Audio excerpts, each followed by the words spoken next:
Dios les bendiga a todos. Vamos a leer en 2 de Pedro, capítulo 1, versículo 16.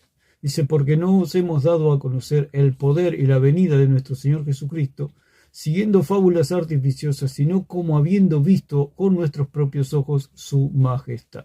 Y estamos viendo lo que es la autoridad. El Señor Jesús le dijo a los apóstoles, el que los oye a ustedes, a mí me oye, el que los recibe a ustedes, a mí me recibe, el que los desecha a ustedes, a mí me desecha y al que me envió. Entonces, se está explicando, se está exponiendo de lo que es la autoridad.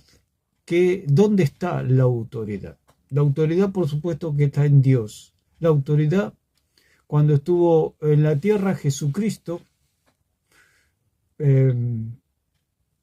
murió, resucitó y está a la diestra del Padre y ahora es la cabeza de la iglesia. Él dejó a 12 apóstoles, él dejó una autoridad apostólica.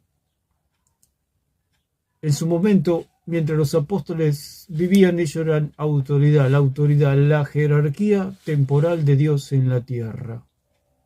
La era de los apóstoles. Mientras ellos vivían, el Espíritu Santo los inspiraba a hablar palabra apostólica, palabra de Dios, palabra con autoridad. Eran la autoridad en la tierra, pero una autoridad temporal, porque el Señor dijo, el que los oye a ustedes, a mí me oye. El punto, ¿cómo hacemos nosotros para oír a los apóstoles si los apóstoles están muertos? Por medio de las Escrituras. Es muy simple, muy fácil de entender.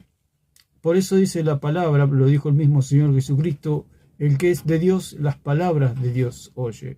Ustedes no me oyen porque no son de Dios. Entonces, el que es de Dios, las palabras de Dios oye. Y el que es de Dios, como dice, aquellos que tienen su mirada en buscar la vida eterna, creen en el Dios verdadero.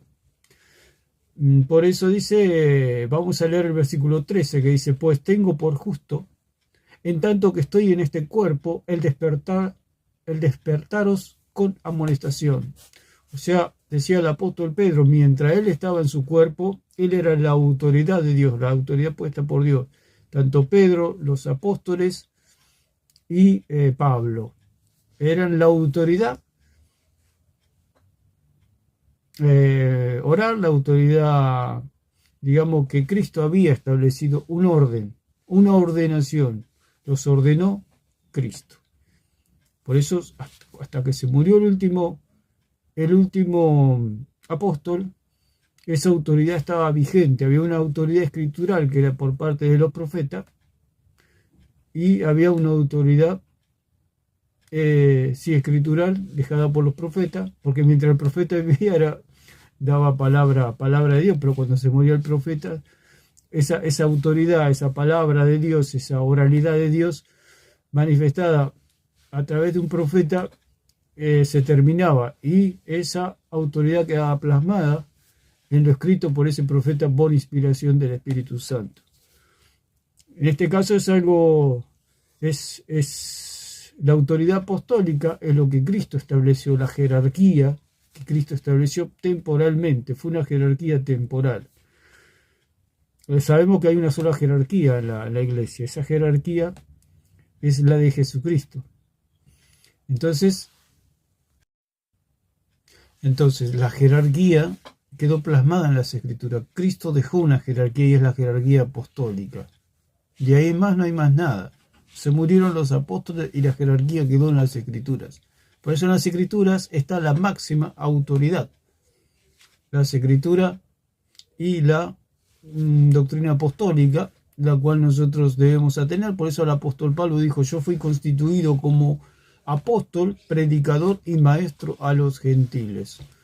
O sea que el magisterio es del Espíritu Santo, porque el Espíritu Santo es el maestro de los maestros, porque el Espíritu Santo es el que nos guía a toda verdad.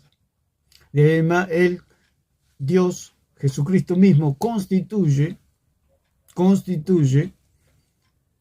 evangelistas, pastores y maestros. Ya los apóstoles y maestros ya quedaron, digamos, no se necesitan ni apóstoles ni profetas, en el sentido de que los profetas ya profetizaron sobre Cristo, ya profetizaron de la venida del Hijo de Dios, ya cumplieron su parte. Por eso allí en Hebreos 1:1 dice que Dios, habiendo hablado muchas veces y de muchas maneras en otro tiempo a los padres por los profetas, en estos postreros días nos ha hablado por el Hijo. Ya los profetas, Dios usó a los profetas para hablarnos de muchas maneras, dijo el Señor, muchas veces, de muchas maneras y en otro tiempo, hasta que se cumplieron la venida de nuestro Señor. El Señor, cuando vino, ordenó apóstoles. Ese ordenamiento viene de Cristo. Cristo es el que los ordena. Por eso dice que Jesucristo él mismo constituyó a unos apóstoles, a otros profetas, a otros evangelistas, pastores y maestros. Los apóstoles y los profetas ya cumplieron su parte, ya no se los necesita porque todo está en las Escrituras. Ya cuando murió el último apóstol se terminó. A ella se terminó la autoridad, si se puede decir oral, y la escritural quedó como única autoridad. Mientras vivían los profetas, hasta la era apostólica, hasta la muerte del último apóstol, esa era había una autoridad escritural y una autoridad oral hasta los apóstoles. Entonces, lo dijo el mismo Pablo. Por eso Pablo no era católico, Pablo era un apóstol del Señor, no era. Si tuviera que ver algún papa sería Pablo, porque Pablo fue al tercer cielo. ¿Por qué Dios no llevó a Pedro si Pedro era el líder, si Pedro era el papa, si Pedro era la roca? ¿Por qué no lo llevó a Pedro? ¿Por qué llevó a Pablo? Simplemente porque Pedro no era el líder, Pedro no era la roca, Pedro no era ningún papa. Si hay una roca, un líder o una autoridad, es Jesucristo, el único. Por eso él llevó a Pablo, porque somos miembros del cuerpo y estamos disponibles a las órdenes de la cabeza. Entonces, dejando eso en claro, que toda la autoridad quedó en las Escrituras. Por eso el apóstol Pedro acá dice, pues tengo por justo, en tanto que estoy en este cuerpo, mientras él estaba vivo, él era autoridad y podía dar esa palabra con autoridad de parte de Dios. ¿Por qué? Porque él era un apóstol. Él era un apóstol elegido directamente por el Señor y el Señor mismo lo ordenó, como dice en Mateo 10 y en Lucas 6. Él los ordenó. Si se dice que hay otros apóstoles, o después de los apóstoles hay más apóstoles y hay autoridad apostólica, es absolutamente falso, porque tanto los sacerdotes como los apóstoles tenían que haber un ordenamiento. ¿Por qué? Porque es la casa de Dios. Se lo dijo el mismo Pablo a Timoteo, para que si tardo sepas cómo conducirte en la casa de Dios, del Dios viviente, que es la iglesia, el cuerpo de Cristo, para que sepas cómo conducirte en la casa de Dios. En la casa de Dios, el que manda es Dios. Entonces, el que ordena es Dios. O sea, los católicos, los sacerdotes católicos se autonombraron ellos solos, porque el Padre nunca los nombró. Y la sucesión apostólica que tienen los católicos es falsa también, porque Dios nunca los ordenó. Porque la ordenación es un señalamiento por medio de la palabra, la cual el Señor señala e indica se puede decir, la jerarquía temporal. ¿Por qué? Porque el sacerdocio arónico, por ejemplo, como sucedió allí en Éxodo 28, donde él ordenó sacerdote, dijo, Aarón y sus hijos serán mis sacerdotes. O sea, lo declaró Dios de su propia boca, los ordenó sacerdotes. Si usted va a una empresa y hasta que el dueño de la empresa o el jefe o el encargado de hacer ordenamientos no ordene a una persona para ocupar otros puestos, otras jerarquías dentro del establecimiento o dentro de la empresa, nadie puede tomar un lugar que no le corresponde, porque primero los mismos compañeros no le van a hacer caso, y segundo porque cuando venga el dueño, el patrón, el encargado, el jefe, quien sea quien ordene, le va a llamar la atención y le va a decir, señor, ubíquese, a usted nadie lo ordenó como jefe de determinado sector, usted nadie lo promovió. Lo que hace el catolicismo romano es que se promueven solos, nadie los promovió. Primero hablamos del sacerdocio. Jesús nunca ordenó sacerdotes, lo dijimos 1000 veces. Si Jesús hubiera ordenado sacerdote, hubiera pecado, porque había otro orden sacerdotal el cual él no podía violar. Él no podía rebelarse con el orden establecido, que era el orden arónico. Hasta el cambio de sacerdocio no había, Jesús estaba, digamos, bajo otro orden, que era el orden arónico. Y él vino a cumplir toda la ley. De hecho, él cumplió toda la ley. Si Jesús se hubiera rebelado ante ese orden, hubiera pecado y prácticamente se hubiera caído el universo, porque es imposible que Dios peque. Pero hipotéticamente Jesús hubiera pecado, se hubiera caído todo. ¿Por qué? Porque Jesús es Dios y Dios no peca, no pecó y no pecará jamás. Si Dios llegara a pecar, dejaría de ser Dios. Entonces es imposible que Jesús hubiera establecido sacerdotes. Él no los estableció. ¿Por qué? Porque él era el sumo sacerdote. ¿Para qué va a establecer sacerdotes si eso ya quedaba caduco? Cuando dicen allí en 22:19 que hubo un cambio o un ordenamiento sacerdotal católico. Es absolutamente falso, porque ahí no hay ningún nombramiento, ningún ordenamiento. Un ordenamiento viene por medio de las palabras. Y no se ve las palabras ahí, no se leen las palabras de un ordenamiento, de un cambio, porque había un orden y tenía que haber un cambio. Por eso el Señor dice así en 10:9 de Hebreos: quita lo primero y establece esto último, o sea, el sacerdocio de Cristo según el orden de Melquisedec. Había un cambio, hubo un cambio, pero ese cambio pasó del orden arónico al orden según Melquisedec. ¿Qué pasa? Los católicos se meten y dicen, no, hubo un cambio, o sea, quieren ocupar el lugar de Cristo. O sea, nadie los nombró. Es como que si yo agarro y quiero entrar a la casa de gobierno y me quiero sentar y digo, ahora yo soy el presidente. Es la misma locura del catolicismo romano. No pueden hacer eso, es imposible. Además, si yo quisiera entrar a la casa de gobierno, como lo expliqué cuando hablé del sacerdocio, si yo quisiera entrar a la casa de gobierno, no llegaría ni...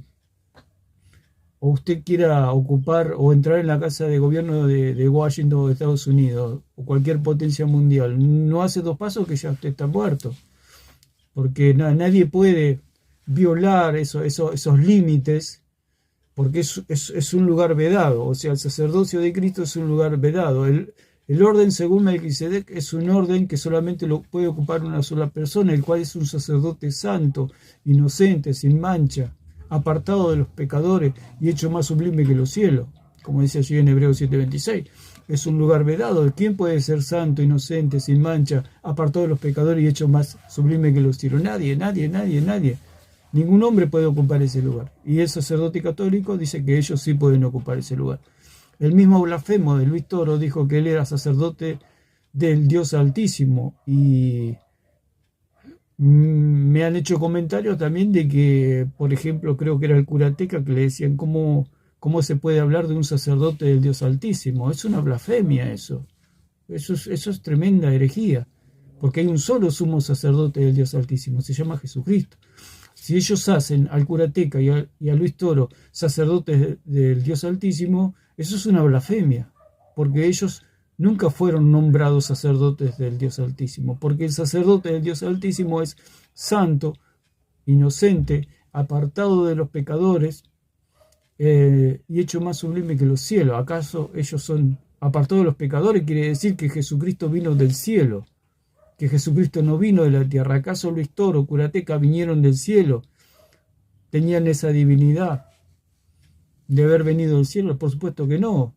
Y sabemos que ese sacerdocio es falso. ¿Por qué? Porque Cristo nunca los nombró, y ellos viven en una ilusión, ¿no? Ellos viven, como vamos a hablar un poquito de lo que es las fábulas artificiosas, que es lo que trabaja el enemigo con las fábulas artificiosas. O sea, él trabaja en la imaginación. O sea, el católico vive en un mundo de imaginación. Como dijimos, si yo voy a la casa del presidente y me matan, no puedo entrar porque es un lugar vedado, no se puede entrar a ese lugar. Si Luis Toro y curateca quisieran entrar, es como si ellos quisieran vivir en el medio del sol. Con que lo saque un poquito, lo acerque al sol unos grados, ya ellos quedarían totalmente calcinados, como cualquier ser humano. O sea, ustedes observen en la locura que está el catolicismo romano. Y decir que ellos son sacerdotes del Dios Altísimo, se están haciendo otros Cristos. Y ese es el mismo espíritu de Satanás, que él quería ser otro Cristo. Dice, haré mi trono junto al Altísimo y seré semejante al Altísimo, dijo Satanás en su corazón. Se puso soberbio, y es lo mismo que hace el curatoro, el curateca, toda esta gente que se cree que son sacerdotes del Dios Altísimo. Es algo imposible eso. Y es la misma ilusión de yo querer entrar y sentarme en el banco, digamos, en el lugar del presidente. Primeramente que me van a matar, digamos, no puedo entrar sin permiso. Y si le dicen alto, frénese, y yo no voy a seguir caminando, y lo que voy a recibir es un balazo. Porque es así es. Nadie puede entrar a ese lugar. Nadie puede entrar sin permiso a ese lugar. ¿Por qué? Porque yo puedo tener una bomba, puedo ir a matar al presidente. Entonces, antes de eso, se lo mata a la persona. No está totalmente prohibido. No se puede. Acá en Argentina hubo la discusión entre el presidente y su cuñado. Estamos hablando de muchísimos años atrás, 50, 60 años atrás. Y en la discusión, bueno, el cuñado del presidente estaba transpirando tras la discusión con su cuñado, pero era el presidente de la nación. Y estaban los francotiradores por todos lados, estaban francotiradores rodeando al presidente para que nunca le pase nada. Y cuando el cuñado del presidente va a sacar un pañuelo de su bolsillo, recibió un balazo, lo mataron. ¿Por qué? Pensaban que podía sacar un arma, podía sacar cualquier cosa, un cuchillo, lo que sea, para matar al presidente. Entonces, ¿qué quiere decir eso? Que ante este hecho lamentable, como una ilustración de que no se puede llegar a ese lugar, porque ese lugar es un lugar. El orden, según Melquisedec, solamente tiene que tenerle el permiso del presidente. Si yo quisiera ir a ver al presidente, aunque sea mi papá, el presidente, yo tengo que tener permisos, yo tengo que tener credenciales para poder pasar. No puedo pasar así porque sí. Y en el orden según Melquisedec había sus credenciales, que tenía que ser santo. Usted imagínese santo, una persona santa. Como lo es Cristo, porque no está hablando de cualquier santidad, está hablando de la santidad de Cristo, que Él nunca pecó. Y los sacerdotes católicos pecan. ¿Por qué pecan? Porque son hombres, lo dicen ellos mismos, somos pecadores. Ellos mismos lo dicen. Y al ser pecadores nunca pueden ser sacerdotes del Dios Altísimo, porque el que es sacerdote del Dios Altísimo es santo. ¿Qué quiere decir esa santidad? Que nunca pecó. Y todos los hombres pecamos. Así que ningún hombre está capacitado para estar en ese lugar. Inocente, todos somos culpables de alguna u otra manera, somos culpables, todos tenemos alguna culpabilidad porque fuimos sacados del barro, apartados de los pecadores. ¿Qué quiere decir? Que Cristo vino del cielo, que no es de esta tierra. Eso quiere decir apartado de los pecadores y hecho más sublime que los cielos. ¿Quién es más sublime que los cielos? Un hombre puede ser hecho más sublime que los cielos, es imposible eso. Entonces, ellos no pueden ocupar ese lugar, ni nunca fueron nombrados para ese lugar.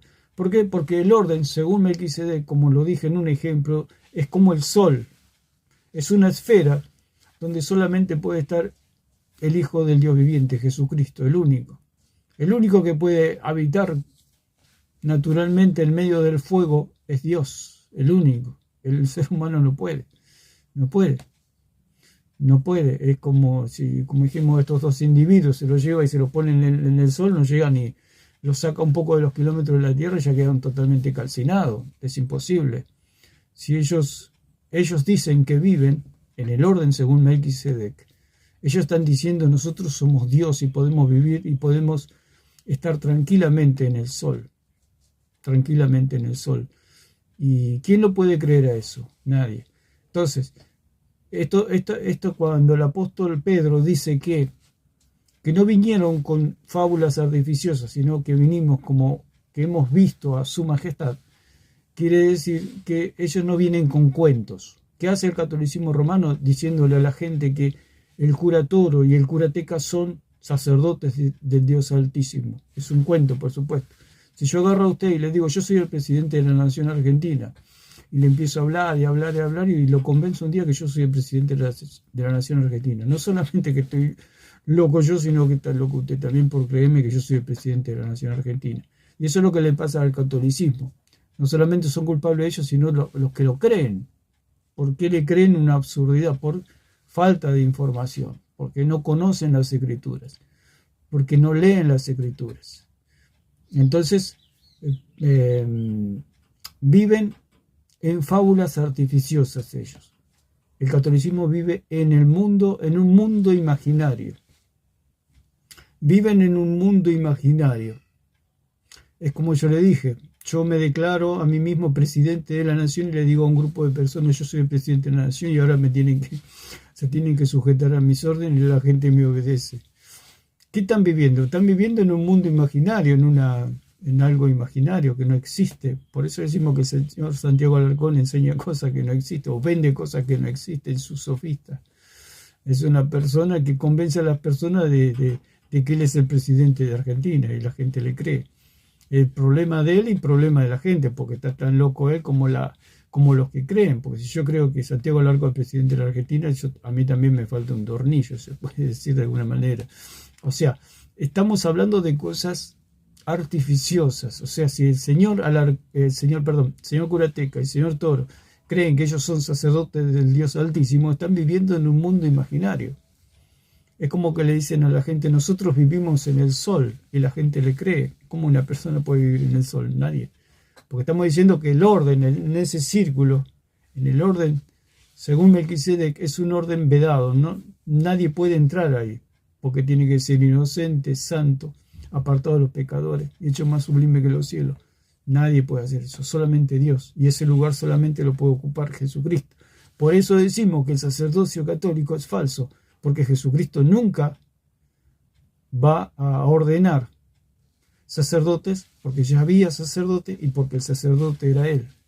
Entonces eso era absolutamente imposible. Él no lo podía hacer porque tampoco tenía, se puede decir, la autoridad para nombrar sacerdote, porque ya dijimos que Jeroboam nombró sacerdote y él no tenía ninguna autoridad para nombrar sacerdote. Jeroboam, ni el sumo sacerdote tenía autoridad para ordenar sacerdotes. No podía ordenar sacerdotes. Aarón no podía ordenar sacerdotes. Era por descendencia. Había una ley sacerdotal. Por eso dice que esa ley sacerdotal caducó. Y ahora quedó, según el orden de Melquisedec, el cual el sumo sacerdote es eterno. Entonces ya esa ley por descendencia quedó caduca. Ya pasó. No tiene más vigencia. ¿Por qué? Porque el que está es eterno. Antes, porque había una ley de descendencia y de sucesión. Porque Aarón y sus hijos morían. Al morir tenían que ser sucedidos. Y esto es lo que propone el catolicismo romano, una sucesión, un gobierno de hombres, el cual es absolutamente falso porque ahora está lo verdadero, ahora está lo eterno. No necesitamos ninguna sucesión de hombres. El sacerdocio arónico fue establecido por Dios y fue una jerarquía sacerdotal, un orden, el cual estuvo en Israel, que representaba a Jesucristo, se puede decir, porque ellos para recibir perdón de pecados tenían que ir al tabernáculo para recibir perdón de pecados, que no es otra cosa que el santuario, o sea, el puente. Era algo, una maqueta de lo verdadero, era una sombra, era una figura de lo que iba a venir, o sea, Jesucristo. Jesucristo es el puente que nos lleva a Dios. Pero en ese momento había algo temporal, una figura, una sombra, la sombra de lo que iba a venir. Esa era la sombra de Cristo. Ellos dicen que esa sombra sigue esa sombra. El catolicismo dice. Entonces por eso ellos tienen sacerdotes, tienen templo, tienen todo como ritos que hacen que la gente se pueda conectar con Dios, lo cual es totalmente falso. Eso quedó totalmente abolido. Aparte de ellos nunca fueron ordenados, ni eran levitas, ni fueron ordenados por Cristo. Cristo no los nombró nunca. No nombró a los apóstoles, porque ellos dicen que son sucesores de los apóstoles. Entonces, Cristo nunca los nombró a los apóstoles sacerdotes ministeriales, o sea, un sacerdote similar al de Aarón. ¿Qué sentido tiene cambiar un sacerdocio débil e ineficaz como el arónico? Débil porque los hombres morían, e ineficaz porque no podían quitar el pecado. ¿De qué valía cambiar algo viejo por otra cosa también vieja? Porque ellos también morían. O sea, los hombres no va a cambiar un sacerdocio temporal por otro temporal, es lo mismo que la nada misma. Entonces, ¿cuál fue el cambio? Según 7, 11 y 12 de Hebreo, ¿cuál fue el cambio? El cambio de un sacerdocio temporal, débil e ineficaz por uno eterno, eficaz. Eterno porque Cristo es eterno, porque el sumo sacerdote no necesita sucesión, porque Él ya es eterno, Él es eterno. Él venció a la muerte y no puede volver más a la muerte, o sea, y eficaz porque quita el pecado, o sea, el perdón de Cristo, la sangre de ese cordero sin mancha y sin contaminación, quita el pecado. El otro lo cubría, el de animales cubría el pecado y aplacaba la ira de Dios. Dios era favorable, aplacaba a Dios y bueno, era temporal. Después cuando el israelita volvía a pecar tenía que otra vez derramar sangre de animales. Pero esta sangre preciosa nos perdona los pecados una vez y para siempre y satisface completamente el corazón de Dios. Entonces ellos dicen que Dios ordenó ese tipo de sacerdote que pueden perdonar pecados. Ellos dicen que lo hacen en el nombre de Dios, al punto que no sucede nada. Yo le puedo decir a ustedes, yo le perdono los pecados en el nombre de Dios. ¿Qué pasa? No pasa nada. Ellos dicen que son ordenados, pero nunca fueron ordenados, ese es el problema. Que nunca fueron ordenados. Dice, somos los ministros legítimos, somos los sacerdotes legítimos, pero nunca fueron ordenados. Es lo mismo del presidente. Una persona puede decir, yo soy presidente, pero ¿cuándo te nombraron? ¿Cuándo te eligieron? Yo creo que yo soy presidente, porque, bueno, por eso hablamos de acá, de fábulas artificiosas, que hablan, que hablan de mitos, que hablan de leyendas, y hablan de cuentos y de ficciones. Ese es el asunto de las fábulas artificiosas. Son cuentos, ficción, mitos, leyendas, etc. Todo el catolicismo romano es un cuento. Es un cuento que vive en la imaginación del católico, porque el católico al no leer las escrituras es como un niño, se cree todo, se cree los cuentos. ¿Y qué es esto de fábulas artificiosas? El paganismo. El paganismo es a la base del paganismo. Cuentos, ficción, mitos y leyendas. Eso es el paganismo y eso es lo que tiene el catolicismo. Cuentos, ficción, mitos y leyendas. No es otra cosa. Entonces, ellos dicen que son sacerdotes, el punto es que nunca fueron nombrados sacerdotes. En ninguna parte de la Biblia dice. Cuando dicen 22:19 no se encuentra que hayan sido nombrados sacerdotes. Ellos se toman del pan y el vino de Melquisedec y Abraham. El punto es que Melquisedec nunca nombró a Abraham sacerdote. Nunca lo nombró. ¿Por qué? Porque ese sacerdote no puede nombrar a otro sacerdote. Ese sacerdocio viene de lo alto, o ese nombramiento, o ese ordenamiento viene de lo alto. Viene del Padre. Por eso dice que Jesús oró y dice que Jesús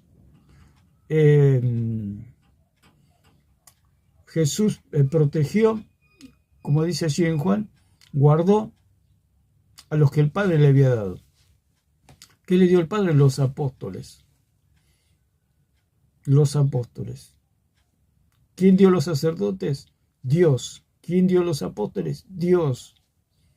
O sea, tiene que haber un nombramiento. Después Jesús dice que los llamó apóstoles. Cuando Jesús llama a los apóstoles, hay un nombramiento. Es legítimo. Esos son los ministros legítimos, los que fueron nombrados. ¿Quién los nombró? Dios.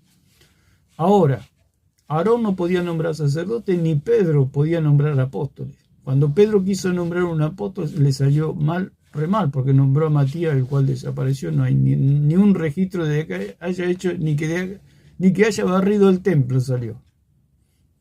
Matías no hizo nada de nada. O sea que Pedro quiso tomar el lugar de Dios, quiso tomar el lugar de Dios. Nadie puede nombrar apóstol a nadie, ni nadie puede nombrar sacerdote a nadie. Nadie puede ordenar sacerdotes en la casa de Dios. Dios ordenó a Melquisedec, Dios ordenó a Aarón y sus hijos, y Dios ordenó a Jesucristo. Eso es todo. No hay ningún otro ordenamiento sacerdotal. Y el ordenamiento apostólico, el Padre se los dio a Jesús y Jesús los ordenó apóstoles.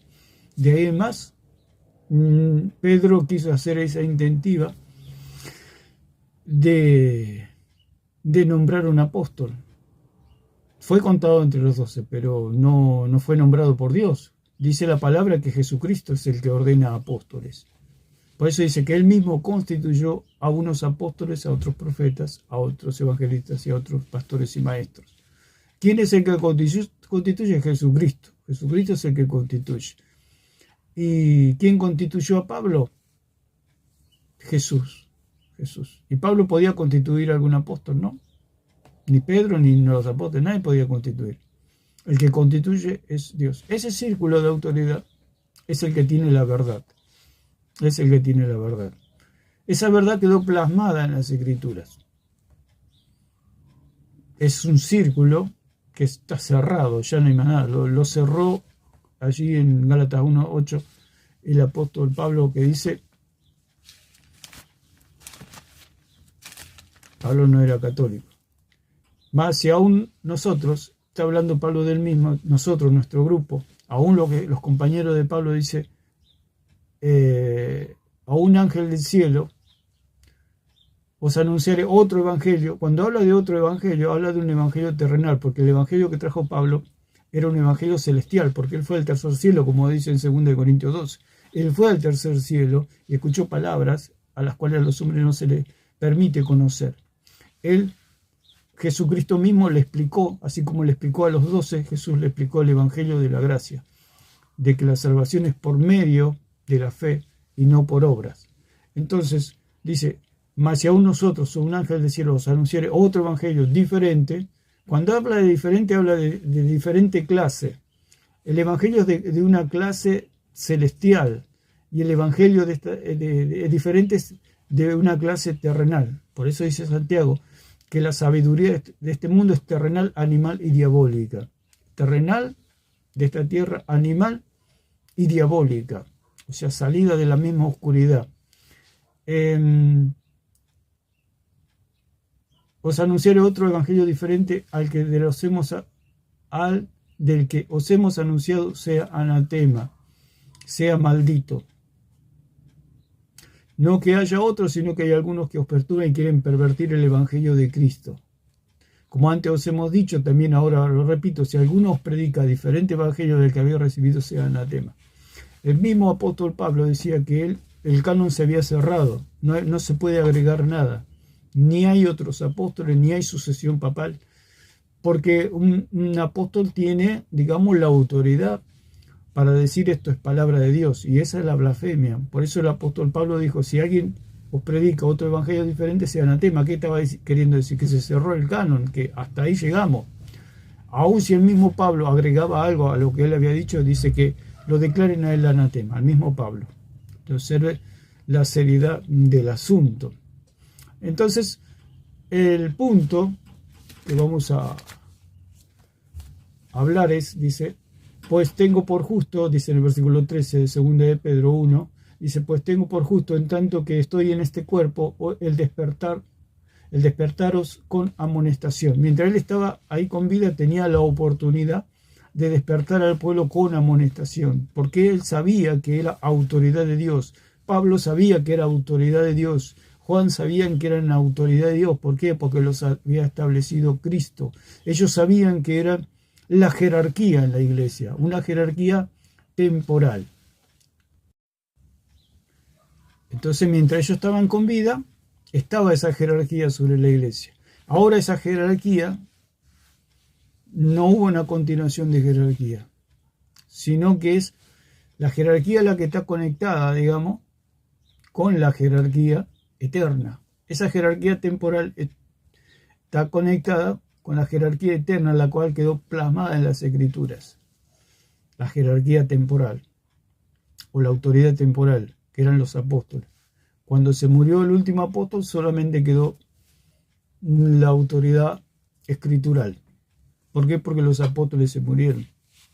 Si yo me quisiera declarar apóstol, no puedo, porque Cristo no me dijo a mí, el que te oye a vos me oye a mí. Cristo no me lo dijo a mí.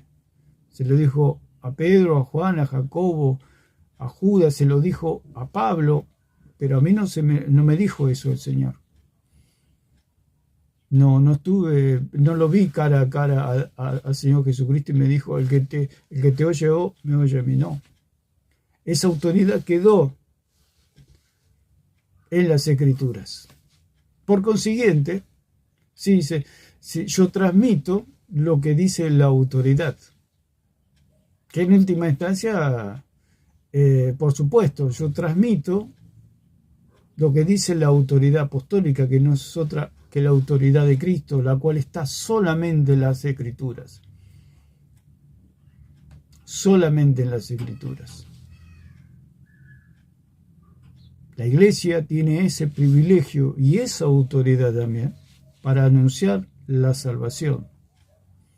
Anunciamos la salvación, pero nosotros no formamos parte de ese grupo selecto, privilegiado, histórico también, espiritual, jerárquico, de ese orden apostólico. Hubo un orden y listo, se terminó, y todos nos sujetamos a ese orden, a esa autoridad, a esa jerarquía, que están en las Escrituras nada más, no hay más nada, porque así lo estableció Cristo. Por eso dijo el apóstol: si alguno predica otro evangelio diferente al que los hemos predicado, sea anatema, sea maldito, no hay más nada. La misión de la Iglesia es anunciar ese mensaje, el mensaje apostólico de que Cristo salva por gracia, por medio de la fe, no por obras. Esa es nuestra misión, se puede decir. Bueno, vamos a ver lo que dice el versículo 14: sabiendo que en breve debo abandonar este cuerpo, como nuestro Señor Jesucristo me lo ha declarado. O sea, el Señor le habló claramente a Pedro que prontamente iba a morir. Entonces él dice que se apresuró a amonestar al pueblo con rapidez. O sea, que él sabía que iba a morir.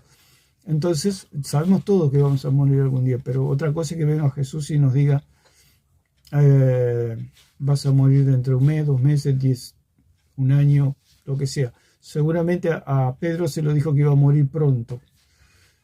Por eso él se apuró, digamos, dice la palabra allí, si va al origen, dice que tomó velocidad, él se apuró de una forma muy rauda, muy apresurada a amonestar al pueblo con respecto a todas estas cosas, con respecto a la santidad, con respecto de servir a Dios en santidad, con respecto a santificarse, de añadir, como dice acá, añadir a vuestra fe virtud, a la virtud conocimiento, al conocimiento dominio propio, al dominio propio paciencia, a la paciencia piedad, a la piedad afecto natural y al afecto fraternal amor.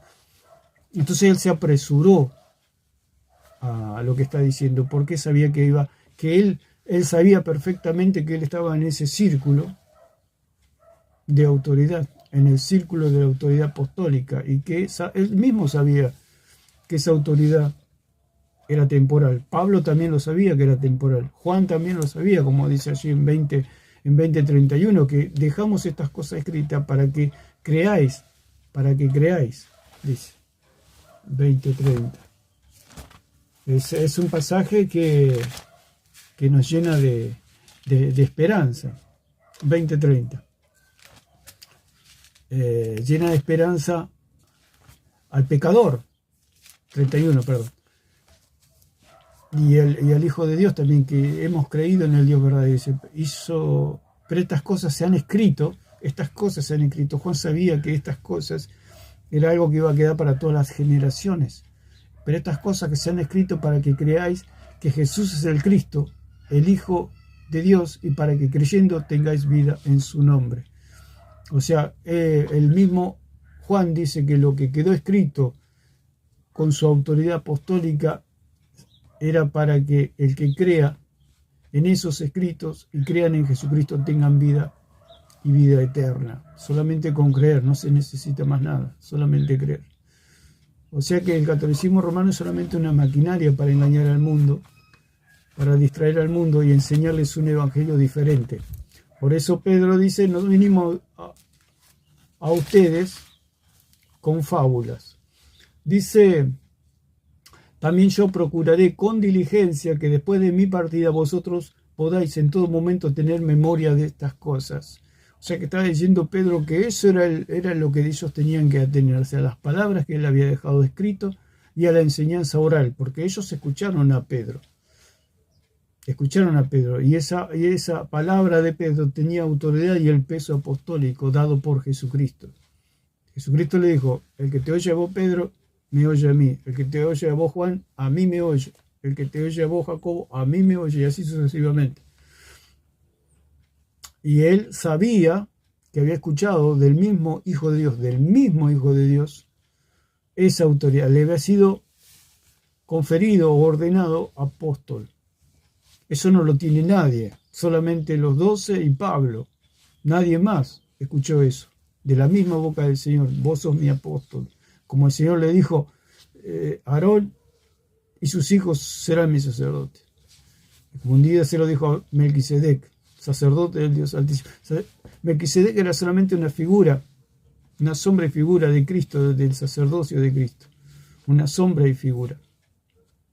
Aarón y sus hijos también eran una sombra del sacerdocio de Cristo, pero eran sombras nomás.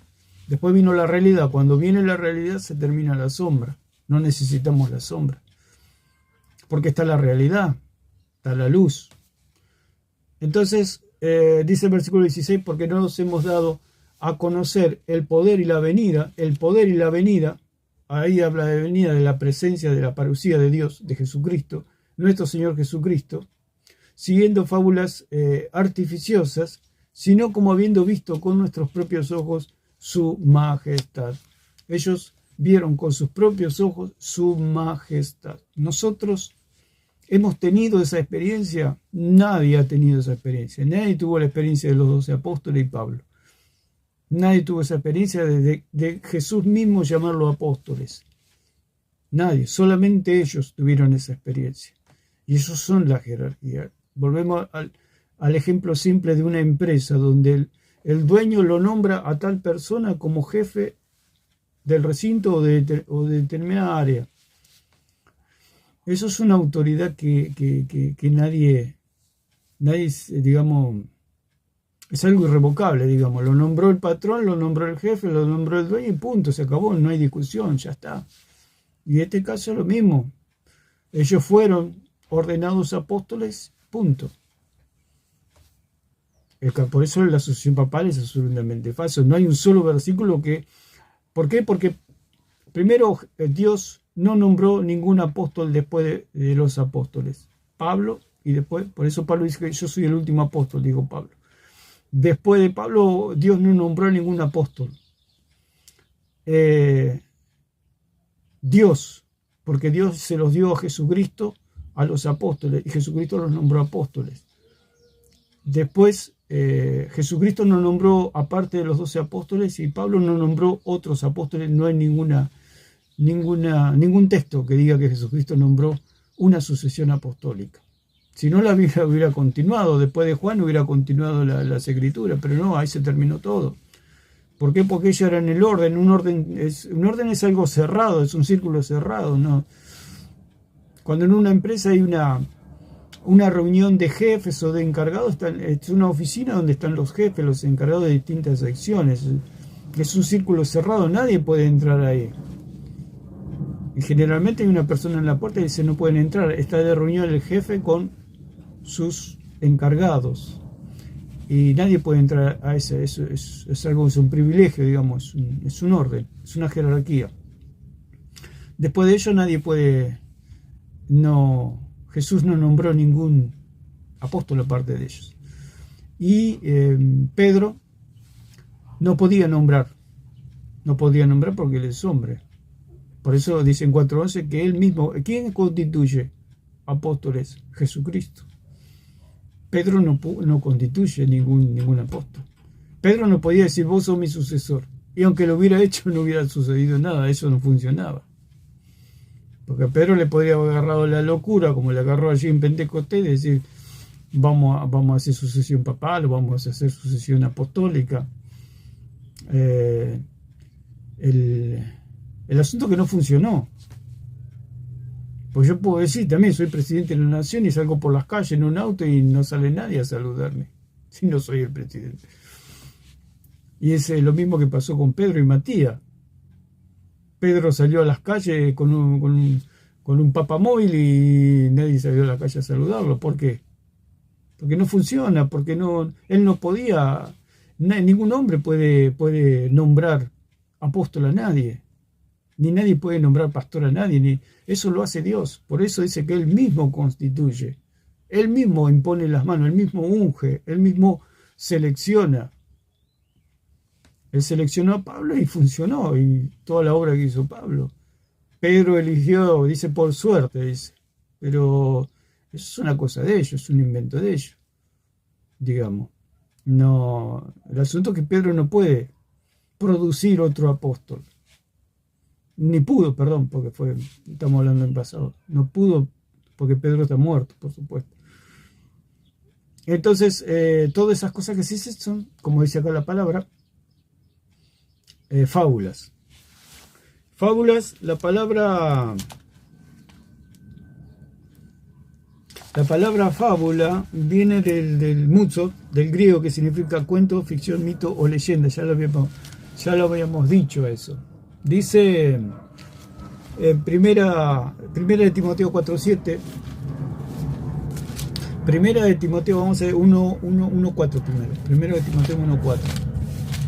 Vamos a ver 4 versículos nomás, que creo que son los únicos 4 que habla de las fábulas.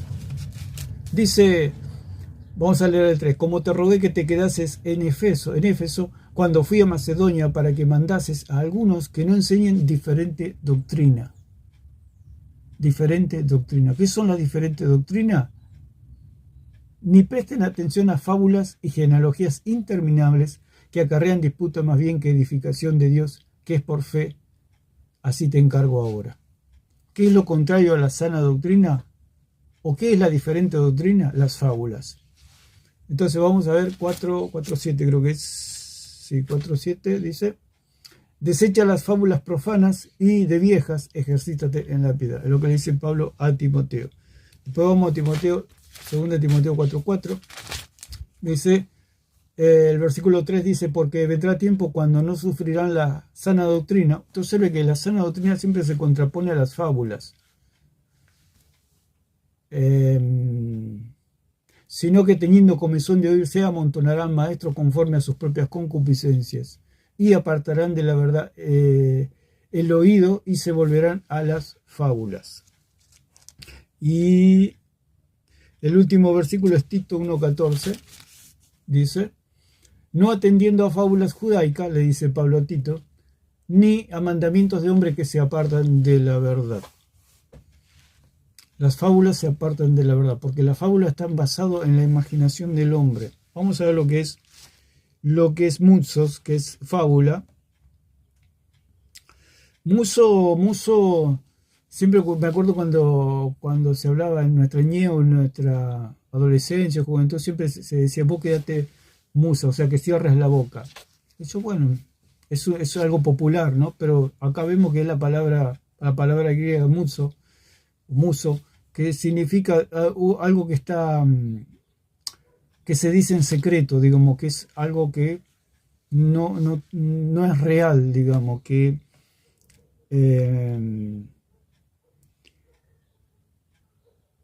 es un relato, una historia en la que a la realidad hay una falsificación de los hechos. Es una historia ficticia. Es algo como que se dice en secreto. Es algo como que dice en la ronda de amigos o un cuentista, la cual apela a la imaginación del oyente. Acá en Argentina hay un gran cuentista donde uno, cuando él empieza con sus fábulas, con sus cuentos, con sus leyendas, con sus mitos, a hablar, muy famoso, ahora está anciano, y bueno, es parte de la cultura, parte del folclore de Argentina, la cual el hombre, cuando empieza a hablar, a uno lo envuelve la imaginación y se sumerge en otro mundo, en el mundo que él nos propone, ¿no? En el mundo de las fábulas y de los cuentos. Es así como sucede con puede ser como es el catolicismo romano o las falsas doctrinas, a cual los falsos maestros son grandes sofistas, digamos, grandes cuentistas, que cuentan ficciones, historias de ficción, historias que no son reales, que son mitos, que son leyendas. ¿Qué es un cuento? Un cuento es una narración breve de ficción. Un cuento es una forma de narración que combina hechos reales e imaginarios. Eso es lo que es un cuento. Por eso allí Pedro dice: nosotros no vinimos con cuentos, o sea, no vinimos con historias imaginarias de personas reales con personas irreales o cosas irreales. Nosotros vinimos como que vimos a su majestad. Pedro vio a su majestad allí en Filipo de Cesarea cuando le dijo: tú eres el Hijo del Dios viviente. Pedro lo vio en la transfiguración. Pedro lo vio en la cruz a Cristo. Pedro lo vio a Cristo resucitado. Pedro lo vio a Cristo que resucitó con todos los apóstoles. Nosotros vimos a su majestad, dijo Pedro. No vinimos con cuentos, no vinimos con inventos. ¿Qué es el catolicismo romano? Son estas fábulas que mezclan personas reales con cosas imaginarias. Porque a María, a Pedro, a la iglesia la hacen semidios o Dios. Porque la iglesia dice que le dan la capacidad de poder salvar un alma. Un cura tiene la capacidad de salvar un alma. María tiene la capacidad de interceder, la cual María está muerta. Pedro, que está muerto, dice que es el Papa en el Vaticano. O sea, ellos tienen un muerto, porque esa sucesión no existe. Ellos tienen un muerto por Papa, por Roca. ¿Por qué? Porque Pedro era barro. Y el barro siempre va a ser barro. Pedro murió, se lo comieron los gusanos, se hizo polvo y volvió y está desaparecido, como se dice, se desapareció. Está en otra esfera, no hay ningún contacto. Bueno, esa montañita de polvo es lo que tiene el catolicismo por jefe de ellos, como cabeza. ¿Por qué? Porque la sucesión no existe, en las escrituras no existe. No hay ningún versículo donde diga que Pablo le dio el mandato, o Pedro lo declaró apóstol a Lino, por ejemplo, porque creo que Lino es el sucesor, dicen ellos, de Pedro. No está en ningún lado de las escrituras eso. No existe ese versículo. Porque Pedro no podía ordenar apóstol a nadie. No puede ordenar a nadie. Eso es una sucesión. Si ellos quieren vivir por sucesión, el mismo Señor Jesucristo le dijo en 22, 24, 26 de Lucas que no es por sucesión la iglesia. Porque ellos decían, se estaban peleando por quién iba a ser el mayor y quién iba a gobernar la iglesia después que Cristo muriera. Y Jesús le dijo, no, en la iglesia no va a haber sucesión. No hay sucesión. Porque yo voy a resucitar. ¿Cómo Pedro va a ser sucesor de Cristo si Cristo está vivo? Para que haya una sucesión tiene que haber una muerte. Pedro no podía nombrar a otro apóstol, porque el Señor mismo lo dijo, no será así entre vosotros, no va a haber sucesión. ¿Qué le quiso decir el Señor? No va a ser como los reyes de las naciones, como los reinos de esta tierra. ¿Qué le quiso decir Cristo? Que la sucesión no existe. Cristo mismo destruyó la sucesión papal. Cristo mismo allí en 22, 26 de Lucas destruye la sucesión papal, diciendo que la sucesión apostólica no existe. ¿Por qué? Porque los reinos y los gobiernos se rigen por sucesión. Y Cristo dijo que la iglesia no va a ser por sucesión, sino que el mayor servirá al menor, que todos seremos siervos, y el que constituye apóstoles, profetas, evangelistas, pastores y maestros es el mismo Jesucristo, nadie más. Pedro no podía hacer nada. Lo que hizo hacer una vez y le salió mal, porque Matías no se registra ni que haya barrido el templo de Jerusalén. En cambio, al que Dios constituyó apóstol fue a Pablo, y Pablo la obra tremenda, 10 veces más que los otros apóstoles juntos hizo. Entonces ahí se ve la diferencia entre el trabajo de Pedro y el trabajo de Jesucristo. La formación de Pedro y la formación de Jesucristo, o sea, la constitución de Jesucristo de un apóstol. Entonces, decimos que un cuento es la narración de mitos, leyendas y hazañas que dio origen al cuento, el cual se convirtió en las más sugestivas, fantásticas y encantadoras actividades para formar la mente y la imaginación de los niños. Cuando se habla de fábulas, se asocian a los niños, porque los niños tienen una mente virgen, se puede decir, y ellos creen todo. Por eso decimos que la mente está diseñada para recibir todo como verdad. Mientras uno es niño, uno es crédulo y cree todo. No hay nada más fácil que predicarle a un niño, hablarle de Cristo a un niño, porque él lo cree. Por eso, Señor Jesucristo, sean como niños, tengan una mente virgen para recibir al Salvador. decimos que ¿por qué el catolicismo, los líderes, los jerarcas, los monarcas católicos le han quitado la Biblia al pueblo católico? Porque precisamente la Biblia es la defensa contra las mentiras. Ya lo hablamos y lo explicamos. La mente es como un equipo de fútbol. Si usted no tiene defensores, en un equipo de fútbol hay 4 defensores o 3 defensores más el arquero. Entonces, cuando viene el rival, no le pueden hacer goles porque hay defensores, hay, como se puede decir, anticuerpos, alguien que defiende y no permite que le hagan goles. La Biblia es eso, la palabra de Dios es eso. Es la que nos defiende ante las mentiras. Si usted a una persona le saca la verdad, cualquier persona viene y le dice cualquier cosa y lo cree, porque no conoce la verdad. Entonces, si a un equipo de fútbol yo le saco todos los defensores y lo dejo con el arquero solamente, viene el equipo rival y lo llena de goles, lo llena de mentiras. Y eso es lo que le pasa al católico. Le han sacado la defensa completa, o sea, le han sacado la Biblia a la mano y, claro, ellos vienen con todas sus mentiras y son como niños, como niños que se le cuentan fábulas, como un gran cuentista. Y ahí están ellos, los sofistas, los que cuentan cuentos. Entonces, ¿qué es un cuento? Es la narración de un suceso notable. O sea que los niños quedan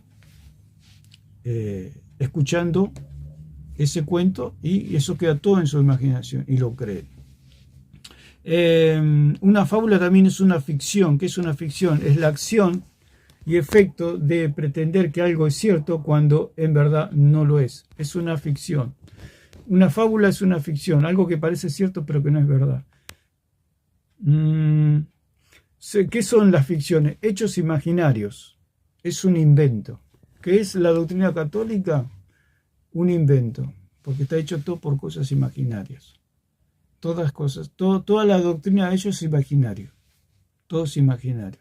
Por ejemplo, hoy escuchaba al curateca que decía que había un solo bautismo, o sea, el bautismo de bebés. Dice que cuando el bebé es bautizado viene el Espíritu Santo y es una nueva criatura y está salvado. Uno le pregunta a un católico, se le pregunta al señor Alarcón, se lo ha preguntado y él dijo que no es salvo. Entonces, ¿de qué le sirvió ese bautismo? No le sirvió de nada. O sea, es una mentira. Un padre viene y dice, quiero bautizar a mi hijo. ¿Qué pasa cuando yo bautizo a mi hijo? ¿Qué le dice el curateca? Que cuando él lo bautiza y el cura le tira 3 gotitas en la cabeza, recibe el Espíritu Santo y es salvada y pertenece al pueblo de Dios, dice el curateca. Lo cual es mentira, es totalmente falso. El niño no necesita ningún bautismo porque el niño es inocente y si falleciera no iría al infierno. ¿Por qué? Porque no tiene pecado, no tiene mancha, porque no ha cometido ni un solo pecado. ¿De qué se le va a acusar a un niño? ¿De que tomó la mamadera? ¿De qué se le va a acusar? De nada. ¿Por qué? Porque Dios no condena al inocente.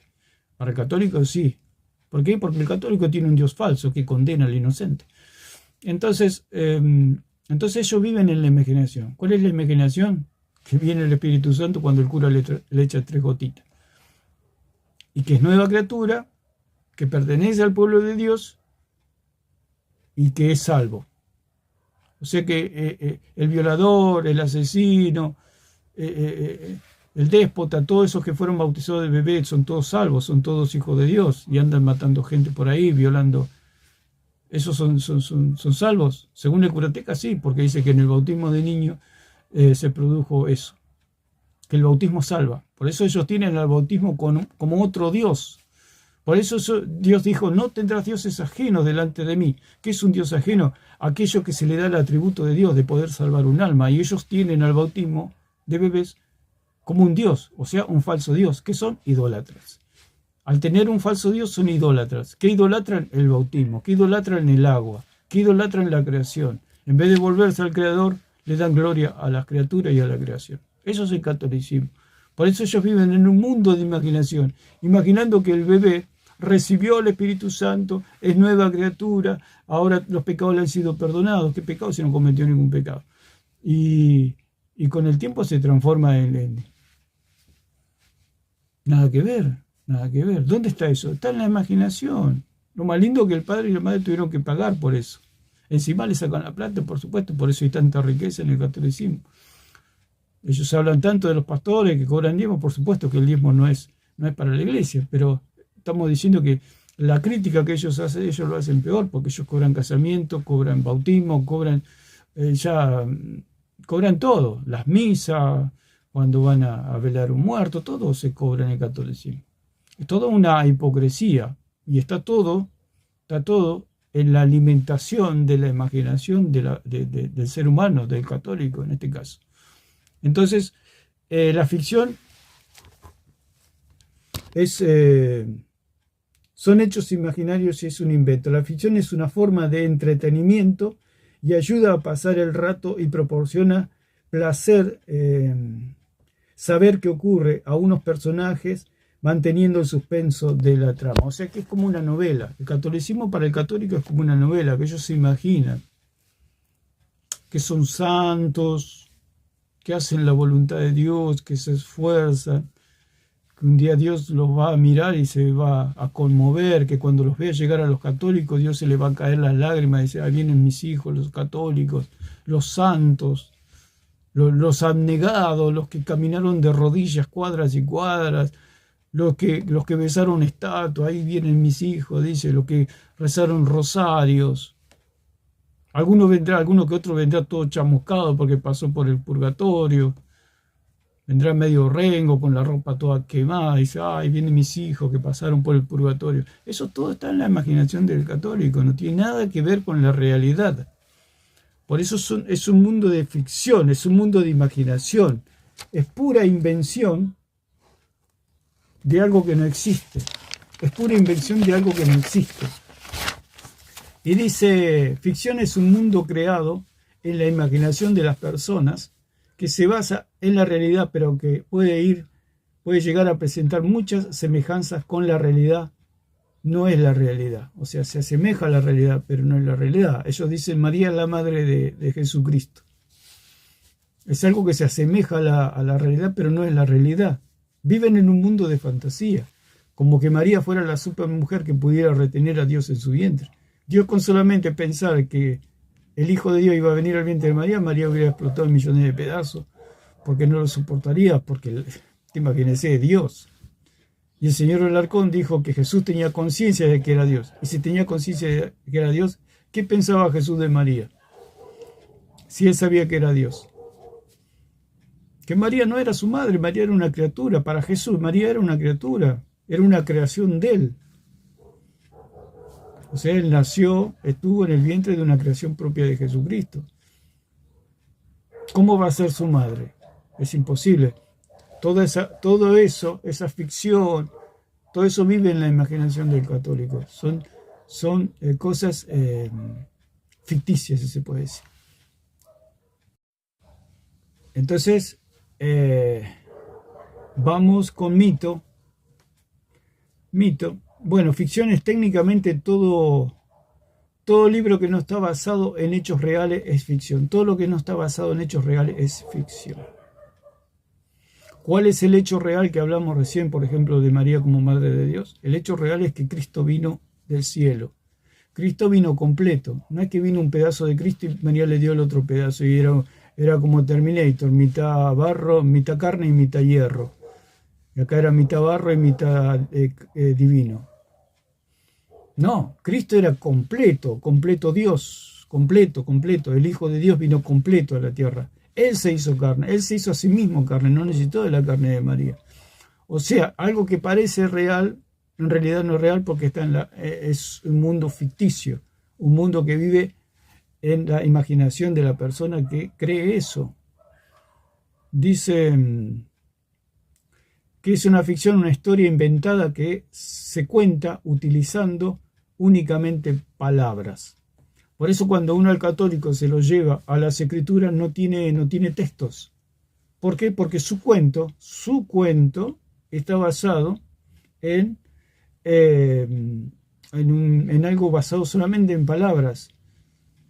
O sea, las escrituras, dice la Biblia que en 116, 160, la suma de tu palabra es verdad. O sea, la verdad está en las escrituras. Pablo dijo, sigan la verdad en amor, no sigan los cuentos, no sigan las fábulas. Todo lo que es fábula y todo lo que es la doctrina católica está basada en cuentos. O sea, su catecismo está lleno de versículos bíblicos de punta a punta, Pero tanto, por supuesto que están todos mal interpretados, ¿no? Está todo fuera sacado de contexto. Yo puedo hacer una falsa doctrina y llenarlo de versículos, ponerle 200 versículos a una doctrina que es totalmente falsa. Eso se tiene, por eso la debida interpretación lleva su tiempo, lleva primeramente ser hijo de Dios y tener el Espíritu Santo, si no es imposible interpretar. Con la iluminación del Espíritu Santo, el maestro de la palabra va estudiando y va puliendo la doctrina hasta llegar a una doctrina compacta, a una doctrina sólida, a una doctrina pulida. Y nos liberamos de todas las ficciones y de todos los cuentos. Y otra palabra que se usa, y con esto vamos a ir terminando porque es la palabra mito. Hablamos de cuento, hablamos de ficción y hablamos de mito. ¿Qué es el mito? Es un relato, un cuento. Mitos también, en griego también se escriben mitos. Respuesta a cuestiones que resultan inexplicables. O sea, lo que no se puede explicar se lo explica mediante un mito. ¿Qué es un mito? Es un discurso que se cuenta, dice. Los mitos tienen un origen oral y anónimo, y se transmite de generación en generación también de manera oral. Eso es un mito. ¿Qué le viene a esto? La autoridad oral de los católicos, que ellos dicen que hay una autoridad oral. ¿Cuál es esa autoridad oral de los católicos? Los mitos. Porque la definición de mito es, los mitos tienen un origen oral. O sea que no es algo que, es un invento. Y anónimo, y se transmite de generación en generación. También en forma oral. O sea, no hay documento. Es un cuento. No hay documento. ¿Quién puede constatar que eso es verdad? Nada. Nada. El purgatorio, la Asunción de María. ¿Qué es eso? Un mito, un cuento, una leyenda, una ficción. Que María se fue volando, viva, dice, en cuerpo y alma, que no dejó ni las sandalias, dejó acá, se fue con todo, dice. ¿Dónde está en la escritura? No existe. El mismo señor Alarcón dijo, yo no puedo, si algo que no puedo defender es la sucesión papal y la Asunción de María. Y dijo, les aconsejo a los católicos que no discutan esos temas porque, no dijo van a perder, porque en realidad el católico pierde en todo, no tiene nada. ¿Por qué? Porque son fábulas, son mitos, son leyendas, son ficciones, no tienen asidero escritural. Y cuando uno le pide el texto no lo tienen. Entonces, ¿qué estamos discutiendo? Él se está basando en un cuento y uno le pregunta, bueno, dame el documento en que se basa eso que estás diciendo. No lo tienen. ¿Por qué? Porque son cuentos. Son mitos, como dice acá, que se pasan de generación en generación oralmente. Pero ¿qué lo avala? ¿Qué lo respalda? Nada. Ellos sacan los padres de la mentira, los padres de los cuentos, los padres de las ficciones, de los mitos y las leyendas, que son ellos los padrecitos de la iglesia, que dicen ellos que son todos filósofos, herejes y blasfemos contra las escrituras. Porque sacó, el otro día el señor Alarcón sacó Clemente I, y está diciendo algo que es totalmente blasfemo y contrario a lo que dijo Cristo. Dijo que oyeron por ahí los apóstoles y después se lo transmitieron a Clemente. Usted observe. Fuera de las escrituras, dice que Jesús estaba muy preocupado porque después de su partida se iban a pelear por los puestos y por todas esas cosas. Por quién ser papa, por todos los problemas que había. Siendo que Jesús mismo dijo que no iba a ser así entre ellos, que no iba a haber papas, que no iba a haber gobierno, porque Él era el gobierno. Él era el rey, Él era la cabeza. En el cuerpo no hay jerarquías. ¿Cómo Jesús le va a decir eso? ¿Cómo uno se va a preocupar el problema que puede haber en su propio cuerpo de quién manda o quién no manda, si usted es el que manda? ¿Qué preocupación puede tener usted?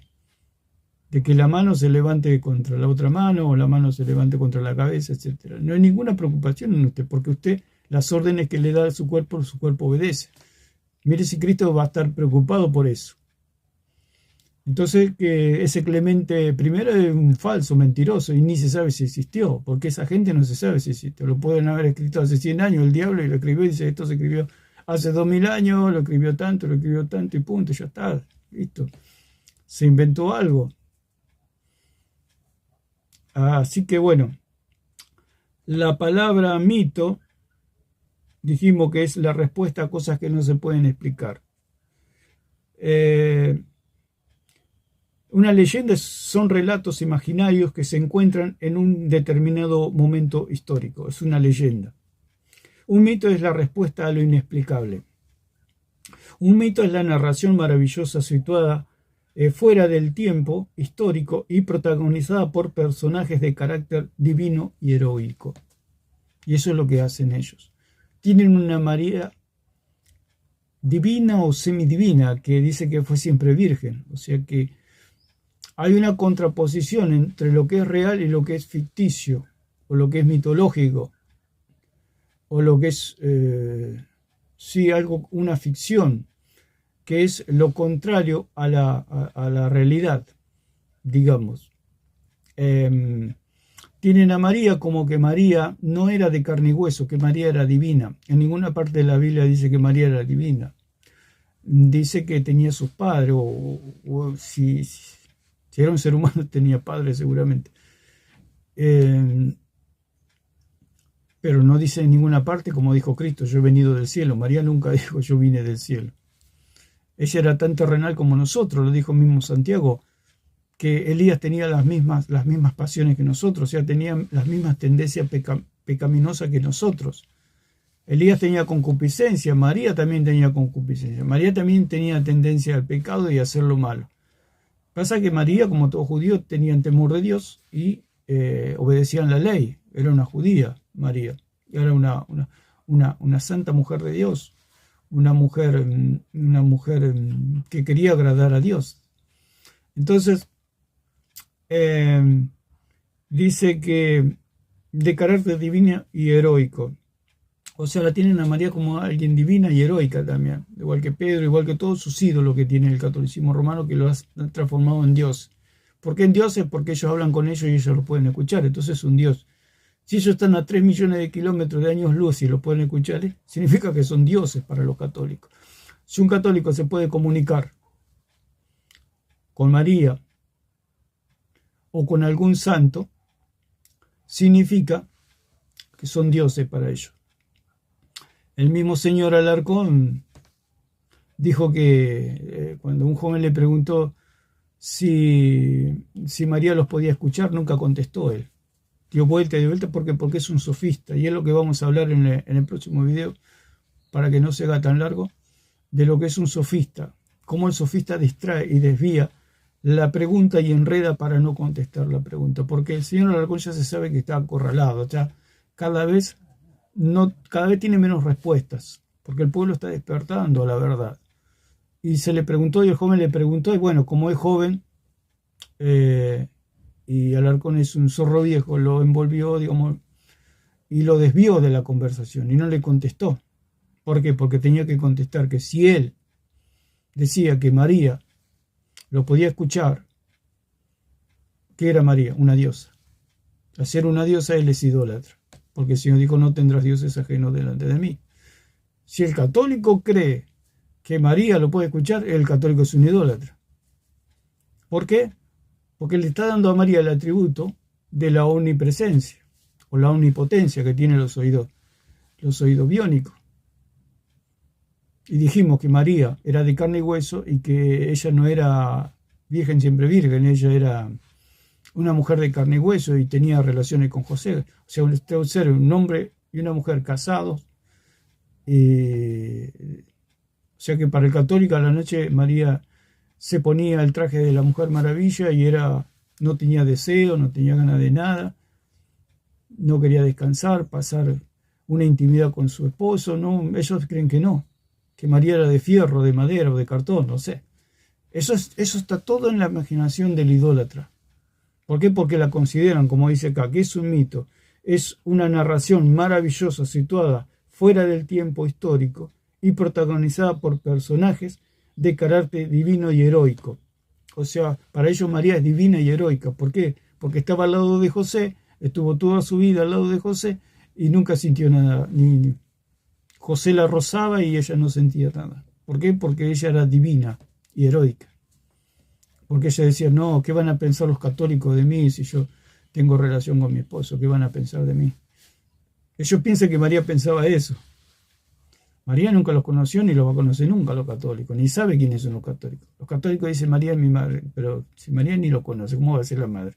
¿Cómo una madre va a tener hijos que ni conoce, que nunca ni contacto tuvo con ella? Y entonces, ¿qué es el mito? Son relatos que tienen como protagonistas a semidioses. A semidioses. El catolicismo romano tiene como su héroe, digamos, a Jesucristo. Jesucristo no es el centro del catolicismo. El centro del catolicismo es María y la iglesia y demás cosas.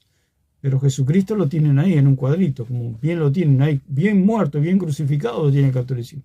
Por eso no es la iglesia del Dios viviente del catolicismo, como dice el 3.15 de Timoteo. Ellos dicen que es la iglesia, pero esa iglesia que habla Pablo a Timoteo es la iglesia del Dios viviente. Y el catolicismo tiene un Dios muerto, un Dios clavado en una cruz, muerto, remuerto. Ese es el Dios que tiene el catolicismo. No tiene al Dios vivo sentado a la diestra del Padre. No tienen ese Dios, tienen un Dios muerto. Entonces, de relatos que tienen como protagonistas semidioses. Para el catolicismo Jesucristo es un semidios. ¿Por qué? Porque es parte de María, porque nació de María. María le dio de su carne, le dio de su barro, le dio de su contaminación y Jesucristo es mitad María y mitad Dios. Entonces es un semidios, como había antiguamente en la mitología griega o en la mitología antigua de las religiones y las creencias antiguas, donde los dioses descendían, tenían relaciones con la mujer y procreaban semidioses. Eso es lo que cree el catolicismo, que vino el Espíritu Santo como uno de los dioses mitológicos, tuvo relación con María, porque dice que el Espíritu Santo colocó en María el Verbo encarnado, y por lo cual es el Cristo, nuestro Dios, nuestro Salvador. Y tienen también a María casada con el Espíritu Santo, todas las locuras del catolicismo. Todo eso es cuento, ficción, leyenda. Todo eso son fábulas, como dice la palabra mutzos ahí en el griego del apóstol Pedro, que dice, nosotros no vinimos con fábulas artificiosas, no vinimos con cuentos, no venimos con películas de ficción. Nosotros vinimos como que vimos a su majestad.